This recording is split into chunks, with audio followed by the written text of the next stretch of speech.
So, good morning, guys. The early morning session on the last day of the conference. I hope you've had your coffee. Ever the optimist, I believe we've left the best till last, and we have an excellent panel here in the shape of Femi, CEO of Comnavig, an expert in the field. He's even advised governments in this space, and one of Nigeria's leading lights, and a man about town.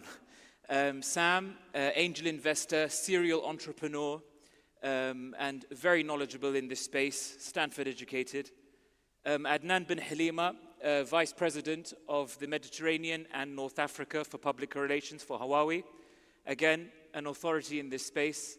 And Liz McCreevy from the Edinburgh Chamber of Commerce, who has also come a long way to share her opinion today, which is very valid, I can tell you. So, digital disruptors and technological transformation. Ladies and gentlemen, this is an urgent topic for this beautiful continent of ours. The OECD has said that we need 160 billion invested in this space in the next 5 years, and the task is almost unsurmountable. It is very interesting that we have this discussion in North Africa, where we have both the most connected country in the region, the country on the continent, Morocco, and the least connected, Africa. At once, the North African region shows the challenges and the progression of what we have in Africa. A huge amount of what's been invested in this space is coming from outside the continent, which is something I wish to discuss. There are real risks as we stand on the verge of AI and what's going on, and it's a really make or break moment for the continent, a continent where jobs are required urgently, AI potentially threatens those jobs, and more importantly, growth is required to mitigate the effects of climate change, to relieve the debt burden, and all the other existential issues that you're very familiar with. So without further ado, I will pass on to our panelists, who will speak for 5 minutes each, and then we'll move to a conversational platform because it's easier for them and more informative for you. So thank you very much, and a big round of applause for our panelists. Thank you. Femi, please. Thank you very much. Good morning. It's very good to be here. Thank you very much to the Africa Investment Forum for putting together this event. Well, I think it goes without saying that technology has been instrumental in Africa's development over the past, 3 decades, as it were. We've seen the evolution of applications, platforms, collaboration frameworks, broadband connectivity, and we use Nigeria, for example, as a test case. We came from an environment of having fewer than, I think it was about a few 100,000 landlines to hundreds of millions, if you like, of mobile telephony devices and users today. That spurred new economies. Our fintech sector is recognized, it's very vibrant. Kenya, you saw M-Pesa, which is now even adopted, I think, in some aspects of the US military as well. So we have seen quantum leaps in technology. We have also seen the advent of social media with the big players like Facebook coming into the space. And, it depends on how you look at it from a net gain perspective. When something like social media came, it was about hooking up with old friends, sharing pictures about experiences, and then we moved slowly into the darker sides, cyberbullying, deepfake, fake news, which are, global issues today. But overall, I think technology is an inescapable driver of Africa's development going forward. And I think it's all about how we engage technology, how we make deliberate decisions about what we want from technology, how we manage the cross-cultural infusion which we see. Some would say cross-cultural confusion at times. How we make sure the content is not harmful to our children. We were speaking about the PTSD situation in some countries where they're now suing companies like Facebook. It's happening in California as well. I think they just even settled to pay about $50 million to some employees because of the kind of content people are now exposed to. There's a dark web, which we seem somehow unable to control, and terrible things happen on the dark web. People trade human beings. People trade knowledge about making weapon systems that they should not be making. People trade unspeakable things. So Africa really needs, I think, to evaluate this first step in terms of the benefits and the dark sides, and see where we are in terms of a net gain position, and then frame our journey going forwards, especially as we now go into the AI age, which we're going to talk about shortly. I think this is very critical for us to really say we've harnessed the benefits of technology. But technology has been an amazing driver of accelerated development for Africa. Yep. Thank you very much, Femi. That was very holistic on where we are today, the state of play. Sam? And just building on that, one of the key aspects of advances in the full spectrum of technology, both in the continent and globally. Nowadays, we're a global village, so we can't really develop in a silo. All of the development that is happening ends up affecting everybody everywhere. And one aspect, a few aspects that I would love to kind of focus on is advances and understanding in the past 2 decades, be it in AI, machine learning, computational power, the automation and sensors have really transformed our understanding of a lot of the basic sciences. For example, in biology, our ability, AI's use in folding protein, things that used to take years and millions of dollars to be able to understand how a specific protein works. Now you could do with DeepMind, Google's AI, for free using your phone. You could fold and understand the structure of any kind of protein. What are the ramification of that in the continent is and be it in food production, but also areas where biopiracy could go higher, or the potential to benefit from biodiversity could go higher. And I would love to give a couple of examples. One, specifically, let's take the Congo Basin.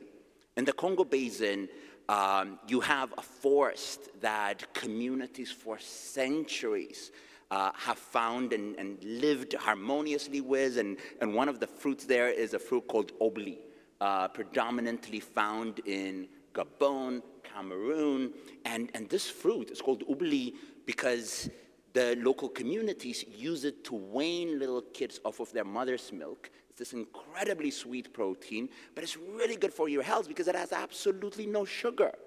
It is very sweet, and it gets all of sweetness from a special protein called brazine, and it's only found here in the continent. There are 2 companies now that have been able to take that protein, be able to understand its folding, and be able to produce it in a way, and 2 of those companies were listed as Time Magazine's 200 top technologies to watch in 2023 this year. That was just announced 2 weeks ago. But this were assets and knowledge and biodiversity that was on the table. But unlike in the past, when we found something great in the forest, we will absolutely wipe out the forest, turn it into a monocrop plantation in order to produce that thing and advance it. But we don't have to do that right now. Because, again, another advance in the same field is precision fermentation, where you have the ability to really focus on understand, okay, what part of the cell is actually making this, and how can I take known technologies like fermentation of beer or other areas where you could take that yeast, modify it so that it's producing exactly that protein. Certainly. The cost of sequencing genes has gone down from 2006 being around $120 million and taking 2 to 3 years, right now costing less than $200. In a matter of minutes, you're able to understand that. Now, that process is also governed by global legislations that needs to be enforced much better, like the Nagoya Protocol from the Convention on Biodiversity that clearly states equitable sharing and empowerment of ownership for traditional communities, and that have protected that knowledge, that have protected that unique resource, but be able to use the knowledge. As soon as you're able to sequence that DNA, you're able to produce it anywhere in the world, making sure that that is done correctly. And its application ranges on many different areas. Another example to use, and we could stay just in the Congo Basin right there, is for example, energy usage. So the Oklo Mountains of the Congo Basin are this incredible area where the very, very first and most efficient nuclear reactor in the world that started 2 billion years ago was in the Oklo Mountain. But the ability to learn from how the Oklo Mountain was able to continuously run fission reaction for over 100,000 years wasn't possible before we had AI and simulation technologies that really allowed us, oh wow, this is how it worked. How to take, because current modern reactors use 5% of the energy within the fissile material, and the next 95% is waste bioreaction. But instead, now you had a team at MIT that studied the Oklo Mountain, that insight from the Oklo Mountain, used the power of technology, and spun out a company called Oklo Energy Incorporated, that just went public about a month ago.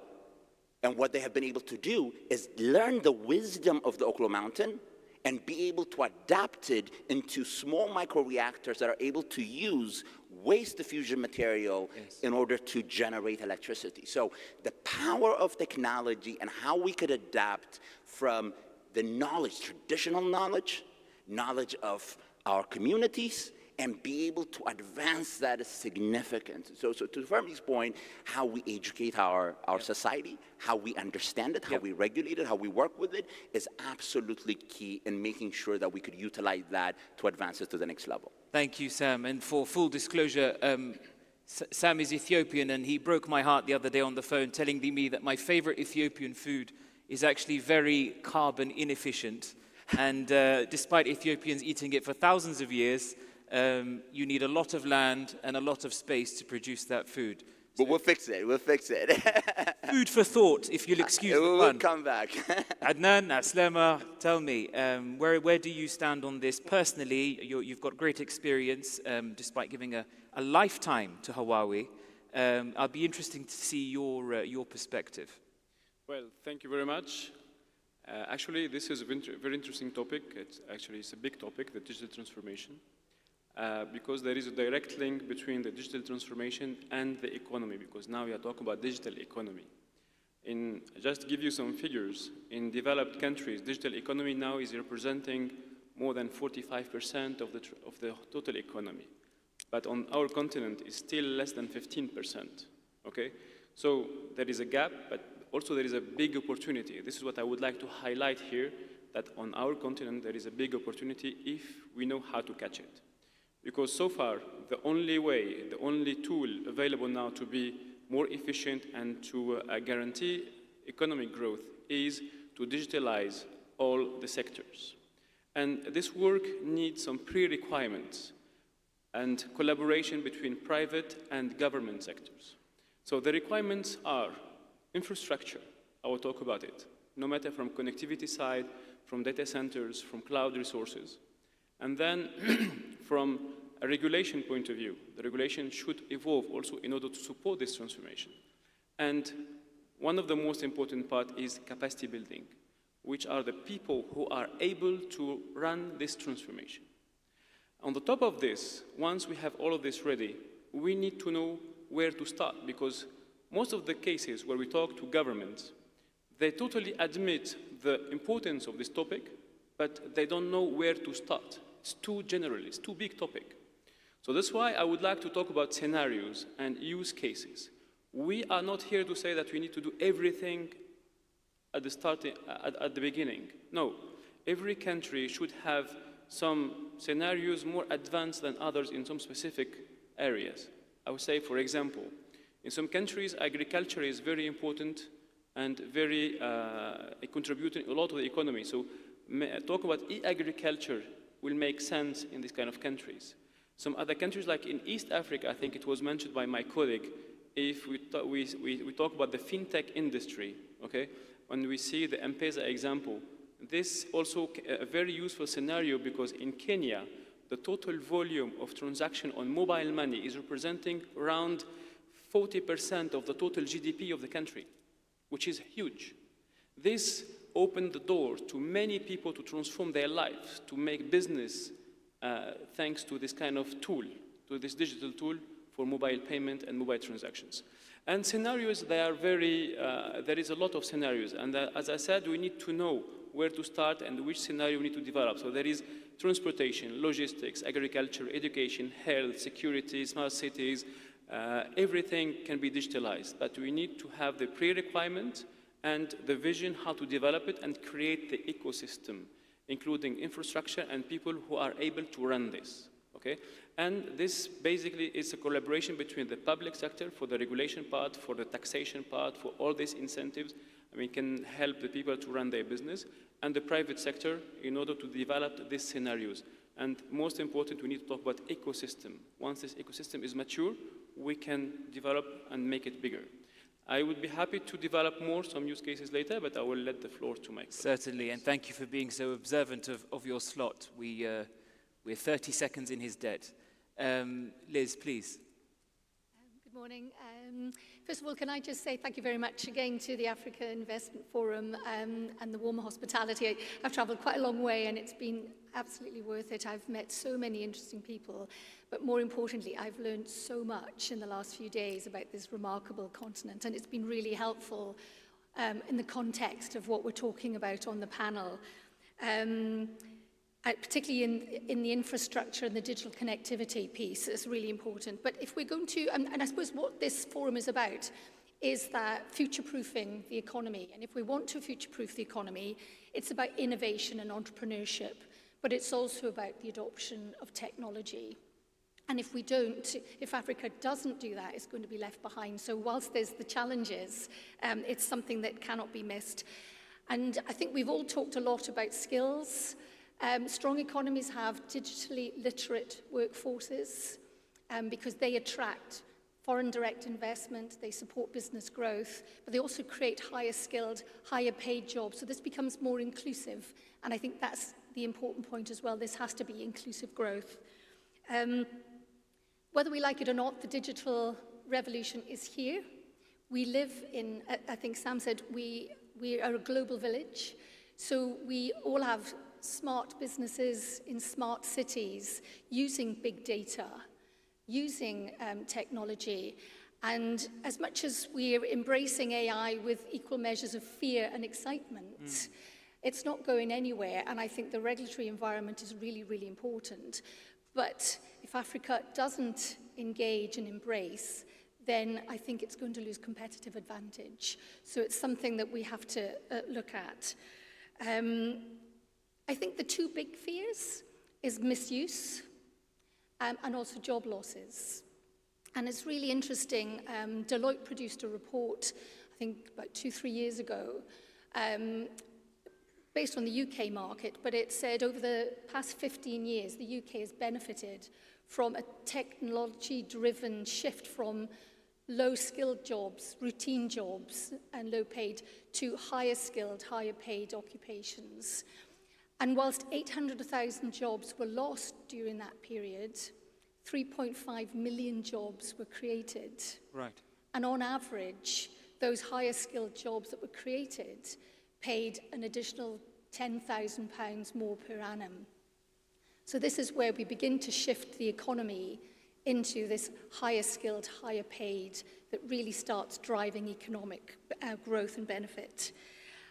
AI can really unlock what we're trying to do, that industrial growth, unlocking that industrial potential. It's very effective in logistics, supply chain management, but also we can't forget that the SME, small, medium-sized enterprises, are hugely important to the economy.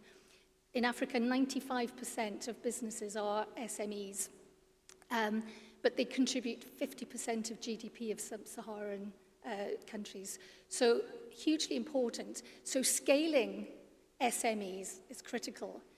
And small expert teams using AI effectively can really take on the global giants. So there's huge opportunity. And just a kind of a small example, I was in London recently at an AI presentation, and oh my goodness, it would take your breath away to see some of the things that are coming thick and fast. There was one platform called Hey Gen. It was a week old. And if you upload a video of yourself speaking for 10 minutes, and then you upload a script of what you would like to present, it would have learned how your face and how your mouth works, and it will have you speaking the script as if you were actually speaking it. Not only that, but it can do it in 8 different languages. So just imagine small businesses who want to do vlogging and international presentations and opening up new markets for customer service. So the applications are absolutely phenomenal. And yet, an example in the UK, 48% of SMEs are not even thinking of using AI. Yes. Yeah, we discussed that. Thank you very much. Just out of interest, at your recent AI summit, the other attendees were real or they'd been artificially generated? They were. Who knew? Who knew? Ladies and gentlemen, just over a century since the last scramble for Africa, which was resource-driven, we are seeing a technological scramble for Africa. The problems that the world has, especially with regards to food, Africa has the solutions. The problems with regards to renewable energy, Africa has the solutions. However, the last time the big tech companies showed up, their entrance into the market was not adequately, I think, looked at. It's caused issues. It's changed the ways societies work. Of course, it's created jobs and generated wealth. Interestingly, in the last 10 years, the digital sector has brought more revenue to Nigeria than oil and gas, which I thought was extraordinary.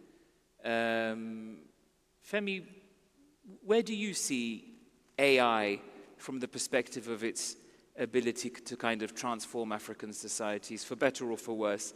I know you and I spoke about the fact that there's a whole foundational, wealth of African wisdom, of continental expertise that should be informing that process. This should not be imported specifically. Please. Thank you very much. Just to set some context, President Adesina said the other day, 477 youths in Africa, I think between the ages of 15 and 25. Massive figure, almost 500 million. If I look at Nigeria, I think about 48% of the population is actually under 15.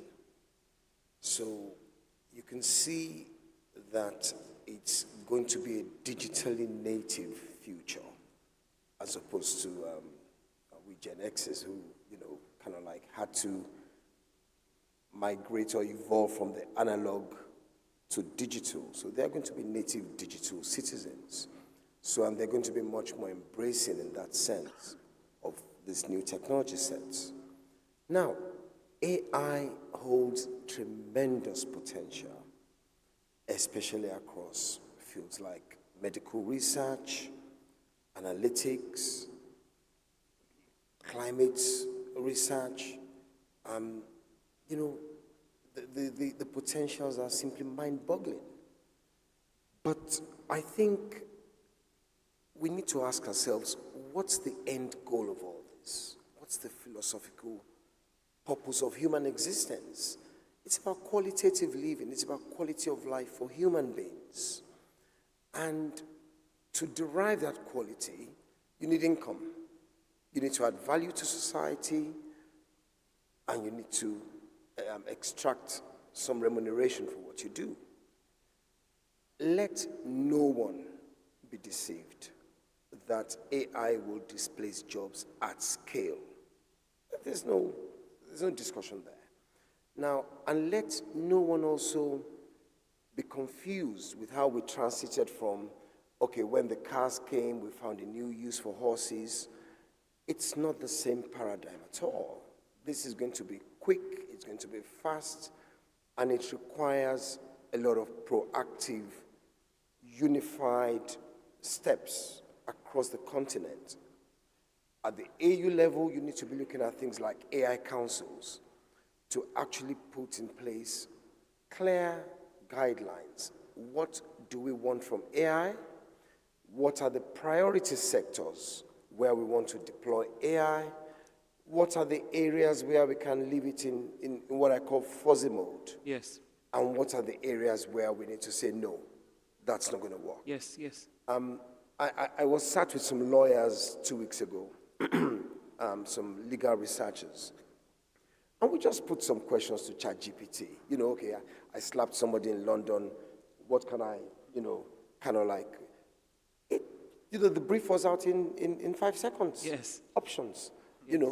And when you look at the generative side of AI, where it is learning in leaps and bounds daily, Yes. then you have to sit back and think, if a business is seeking efficiency and they employ 200 people, and AI can do what can help them kind of like, repurpose 20 people, ship out 100 people, would they not do it? Well, they would. So what is the implication for society?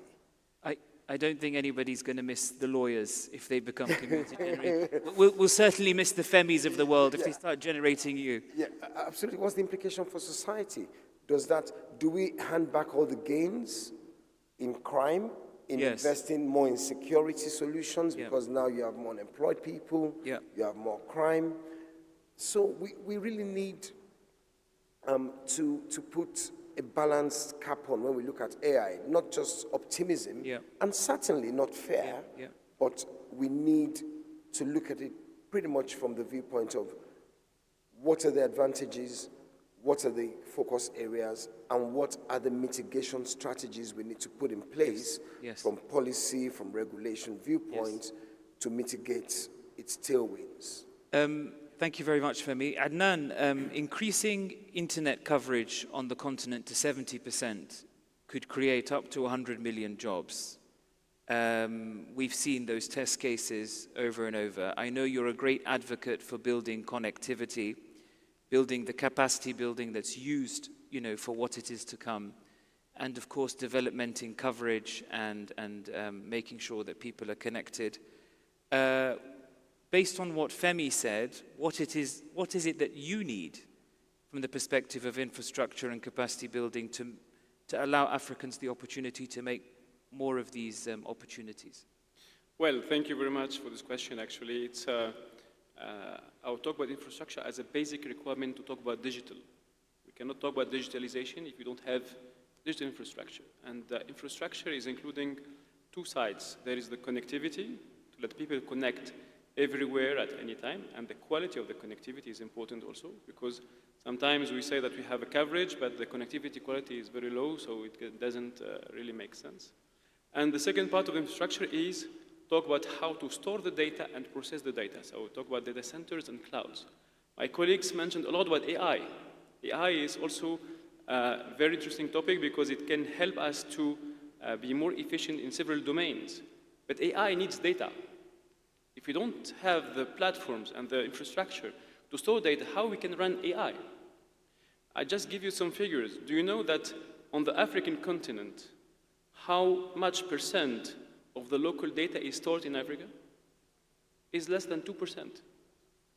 All the rest is outside. I'm not here to say that we need to do everything here locally. No. There is some public clouds can be used for private sector, but 2% is too low, and we cannot make good use of our own data in order to process with AI or to make any business case. And also there is another topic, which is sovereignty. If we cannot handle our own data locally, we cannot talk about sovereignty.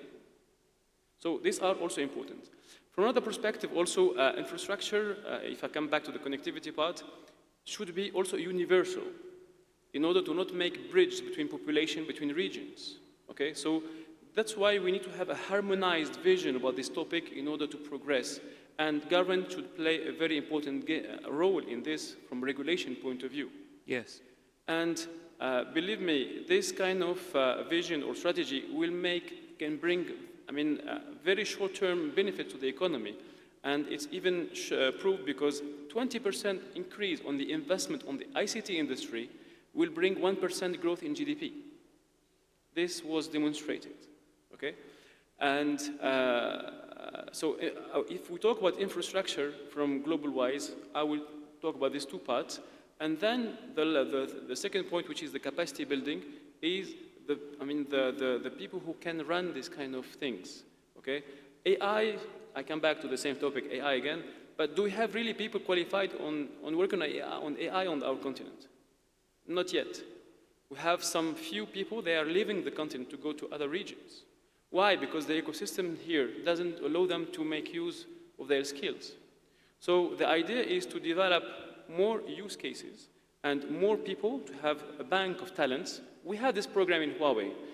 In Huawei, if I take this opportunity to mention that, we had a program to qualify more than 150,000 people on ICT topics like AI, 5G, big data, cloud on the continent for the coming 5 years. And then we developed in some countries what we call it the ITB, the ICT talent banks, in order to output this talent to the industry, to the SMEs, to the government, in order to run some scenarios. So we need to have as much people trained on this, in order, even some people that are leaving, some people that are still there, and they can create the ecosystem. Once it's created, it will be mature. Adnan, we spoke about Senegal, you and I, which is a great success story. Tell me about your experience in Senegal. Yeah, in Senegal, actually, we are really appreciating very much our cooperation with the Senegal authorities there and also our customers because the connectivity is improving very much. And also, last year, we had a chance also to provide the biggest data center. We built a data center for Senegal last year in Diamandiao, in the city. And this data center will centralize all the data of the government on this platform. And this is the basic requirement in order to build over this. Once the data is structured and centralized, then the government can provide more services to the citizens, okay? And then we can talk about e-government services. Yes. The next step will be the unified identifier for the people. And then once we build this, then things can be more automatic to provide digital services by the government. It's coming. I just saw the Nigerian government is now moving to electronic ticketing. It's coming. Perhaps when you have a moment, you can find someone to help with capacity building on Google Drive, because that's affecting my economic productivity. So whenever you have a moment. Sam, Africa has 60%, maybe 70% of global solar potential, yet only 1% of its capacity. Morocco on its own, they say, could produce power for up to 40% of Western Europe's electricity needs. The African Development Bank's digitalization plan is focused exclusively on agriculture and on education. From an agricultural perspective, feeding this great continent, which will have 25% of the world's population imminently, where can we use technology to help us in this process? Yeah, that's a really important topic on kind of both fronts, utilizing the incredible resource that we have, but also having a specific guide. And I really want to kind of reiterate what my esteemed panelists have mentioned earlier as well. A lot of what we have been discussing in the past 2 days here really is critical if we're going to make sure that we're going to be successful in implementing, be it in the agriculture sector, healthcare sector, and utilizing these advances. The first thing is what Adnan had said as well, is it has to be a unified approach. Be it what the African Development Bank is doing from the African Union with kind of the trade bloc that has been implemented.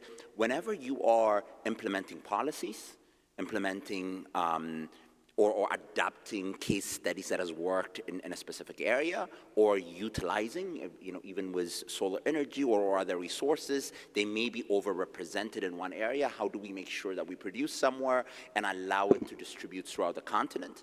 So a unified approach on how you do capacity building, a unified approach on how you regulate, a unified approach on how you share success is really key.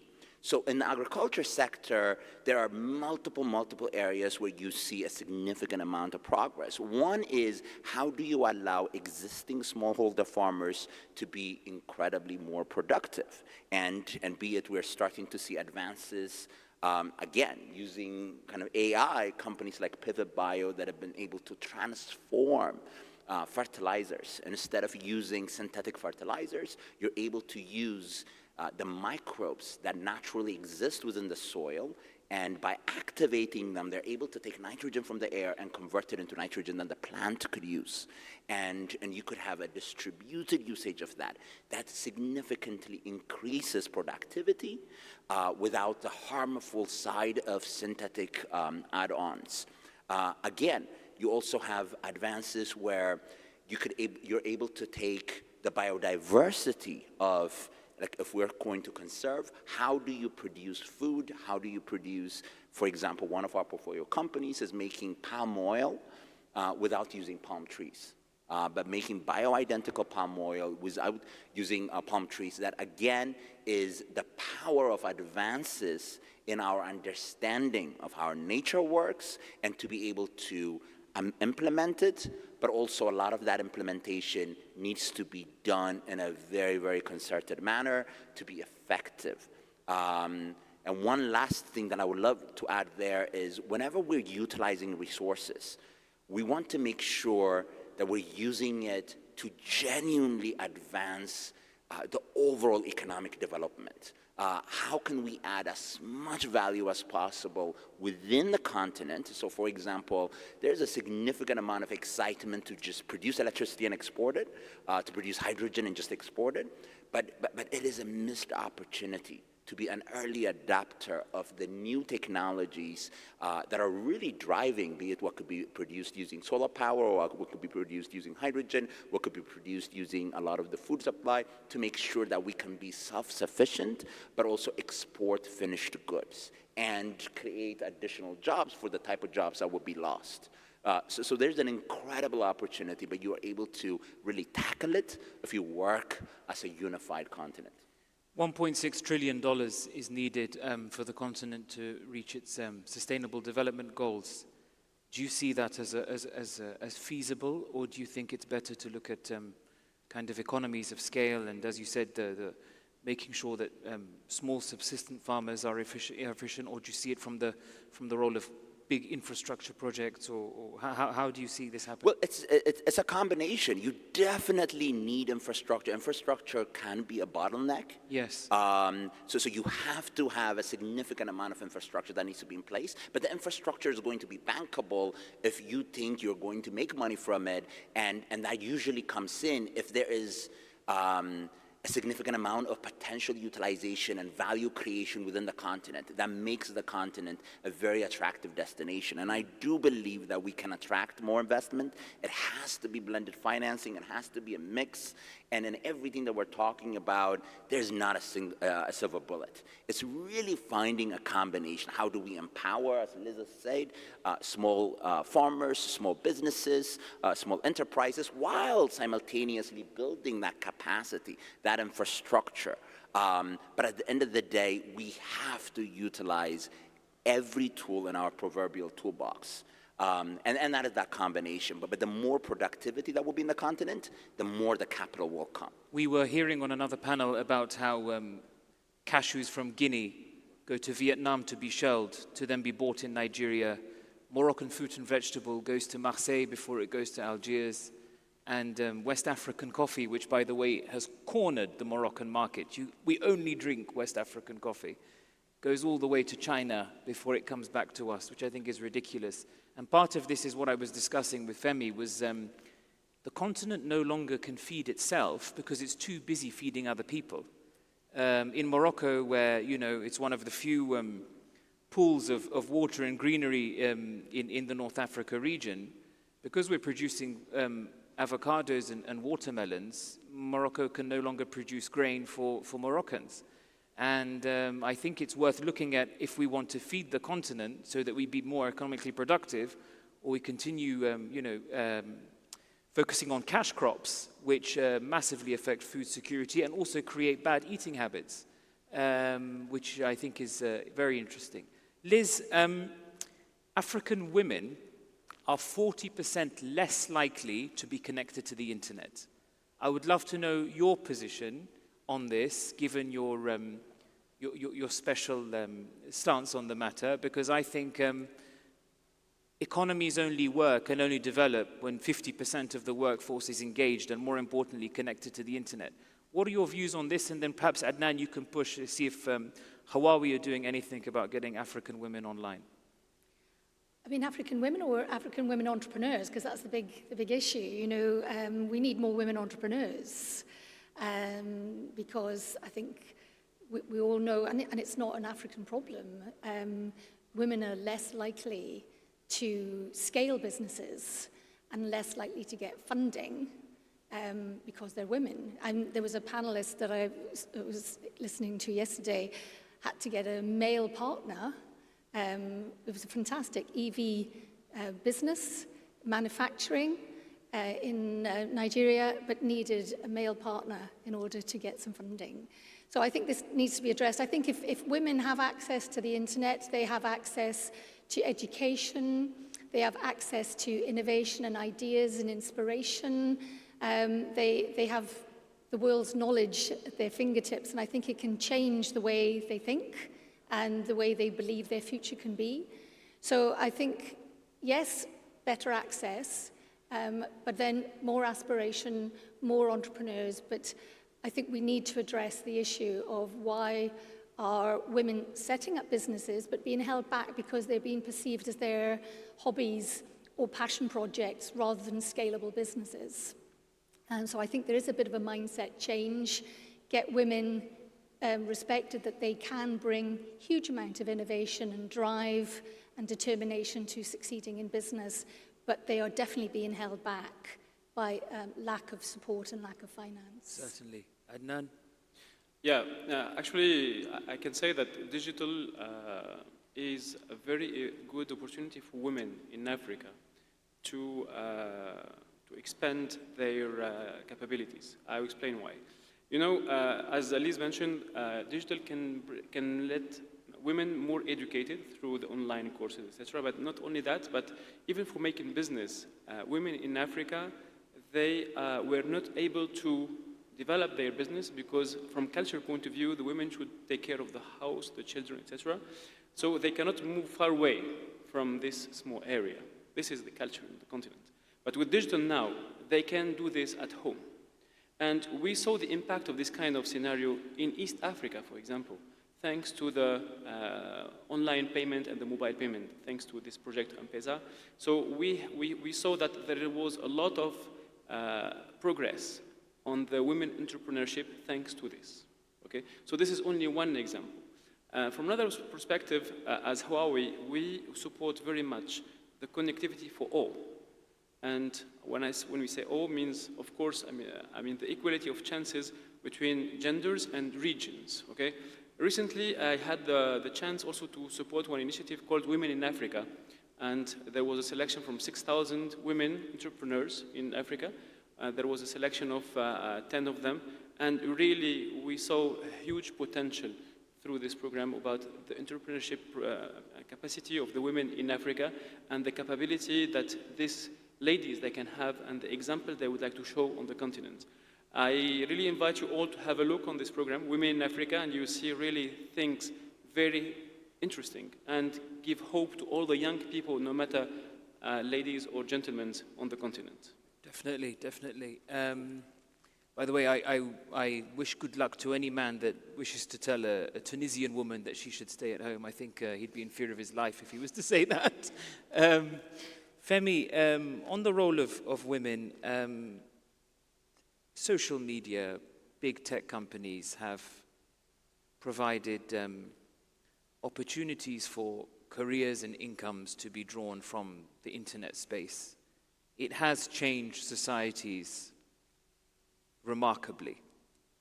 This is not so much a taboo subject, but one that it is that we should look at, which is the effect of social media on the traditional fabric of African societies. And also I want to touch on another subject. I very naively was discussing the linguistic situation in Nigeria, and I said, oh, but you must have at least 100 languages. You can times that by 6.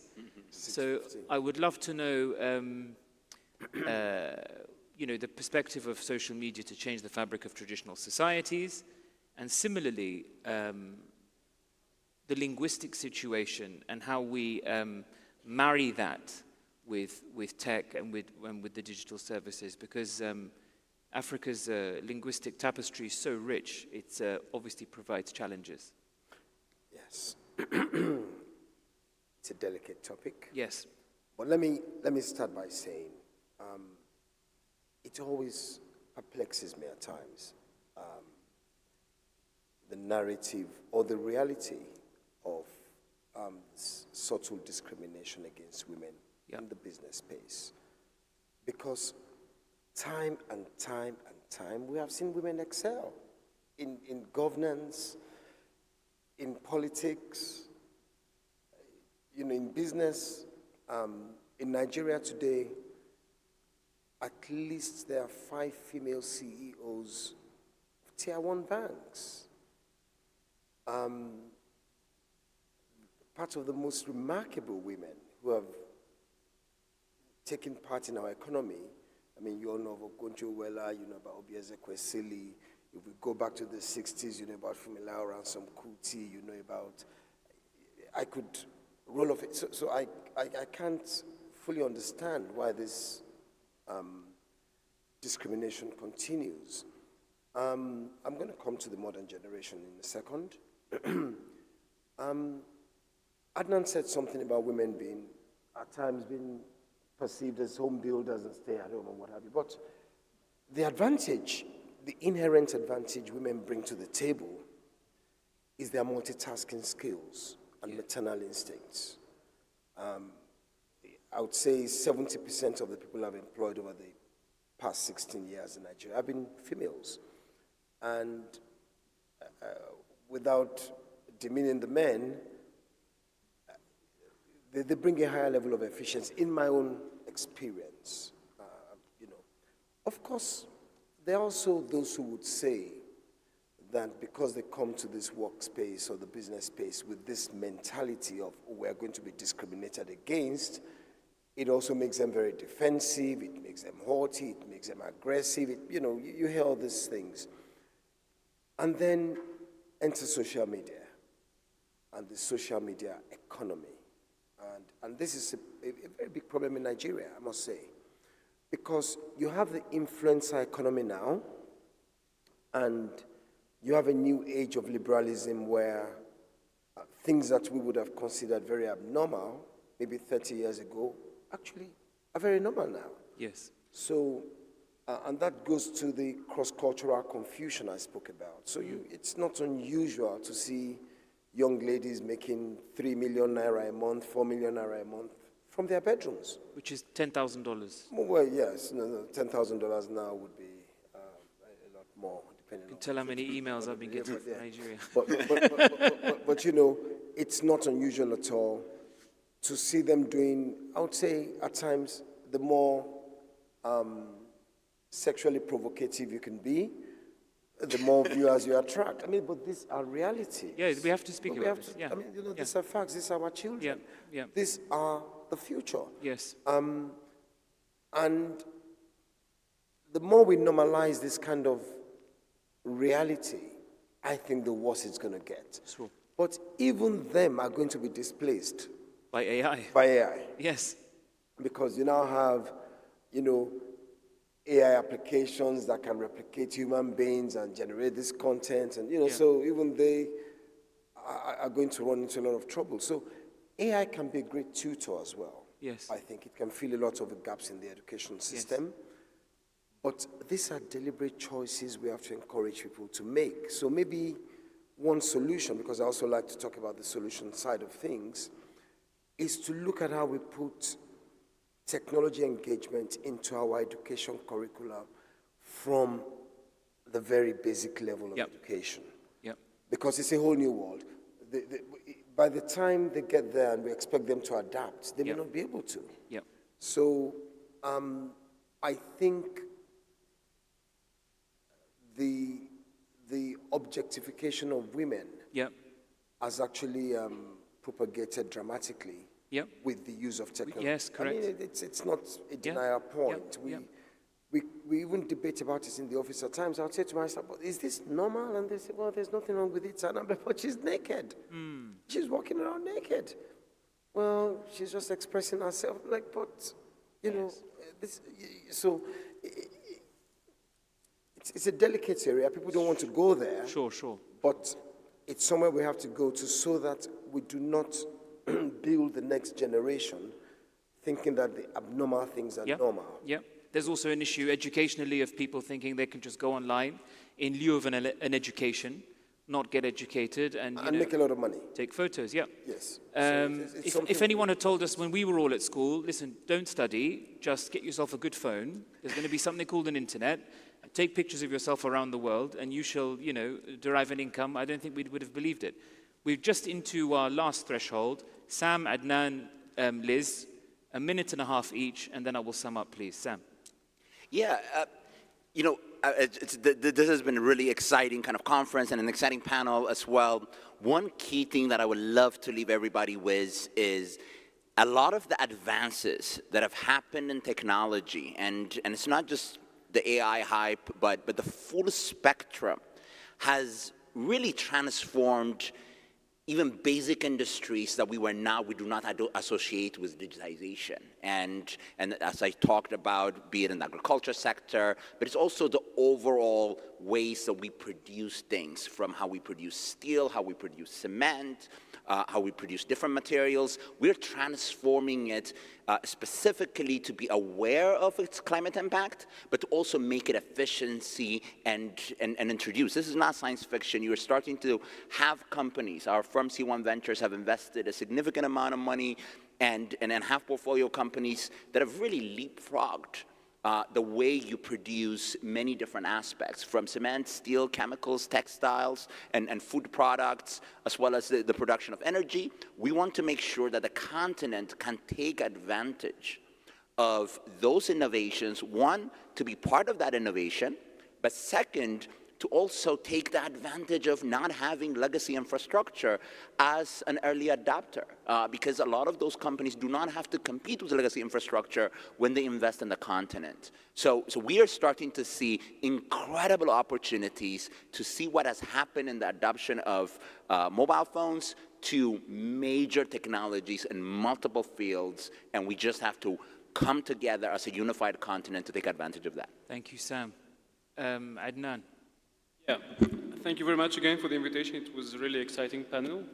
I discussed before about the prerequisite for this to guarantee the digital transformation from a different perspective. But I would like to say that the biggest bottleneck for the digital deployment is not technological, is not financial, it's only in mentalities. I explain why. Because digital tool, no matter which scenario will be used, it will make things transparent. It will make things automized, no human interfering. And this also needs some change in the mentality of people. They are in their comfort zones. So in every scenario we saw that when we would like to introduce digital, there is a big resistance from people to change. No matter to change their way of work or to change these platforms in order to make it more transparent. People and governments or both? Sorry? People and governments, or both? Let's say the organization who will run the digital platform. So no matter who it is, private or government, okay? Very diplomatic. So the resistance is in mentalities. So that's why if you would like to push digital transformation, no matter at an enterprise level or at a country level, you must have the support of the highest level of this organization in order to push from top to down the implementation of the strategy. Because in several countries, we see that there is a clear vision and a strategy how to do this, but then the implementation is failing because there is no such priority. Again, if we would like to implement ICT infrastructure, we can make it very quickly because the time to market is very quick. We can have access to the latest technologies. Budgets, I think, we can find budgets, and also there is a lot of help from different organizations, including the Bank, African Development Bank, World Bank, etc. But again, if you would like to make it happen, we need to change mentalities. Thank you very much. Liz? I think 2 points, really. Smart cities. If we invest in our cities to make them more efficient, even small things like, tag bins that will say when they're full, they can be collected, managing congestion, just managing the way traffic moves around a city when there's a disaster, get vehicles and people away from that area. It's enormous savings on public money. And it frees up that funding for improved public services, which means better quality of life, which is what we're ultimately looking for. Why are we doing this? Because we want to improve lives. So I think smart cities. Second point is skills and training. There's so many conversations I've had over the last few days. If we really want to embrace technology, we have to have those digital skills. And it's not just the young people coming through. We have to be upskilling and reskilling mature workers because they have an awful lot to contribute. So we need to invest in that skills and every generation. Definitely, definitely. I think this conversation has been fascinating, and I think we cannot avoid the reality here, which is we're having this discussion in Morocco, a country with no natural resources of note. Our chief exports are oranges.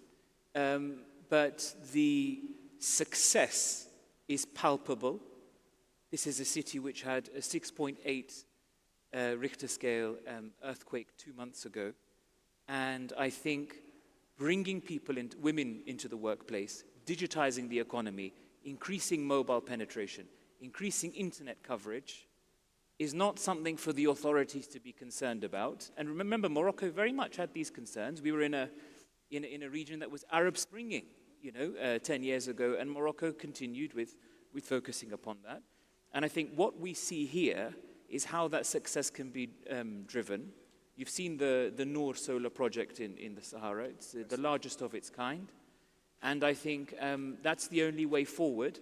And just, if I may take a moment to be, slightly personal, we have a noun, which is also a philosophy here, which is Dar al-Kabira, the big house, quite literally, in which we believe there is room for everyone, and everyone is welcome because, we have a hospitable mindset and outlook to the world. We are open to Europe, to the Arab world, to our African brothers and sisters. And I really hope that you felt that while you were here, because that is what we are.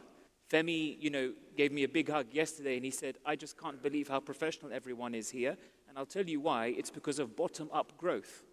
And I think if we can replicate that elsewhere and remove these ridiculous barriers to trade, where Guinean cashews are going to Vietnam for somebody to eat them in Lagos, I think we can be really onto something. So thank you very much to my panelists who flew very far to come here. Give them a huge round of applause, please. And thank you very much to the attendees. Thank you. Thank you. Bang on time.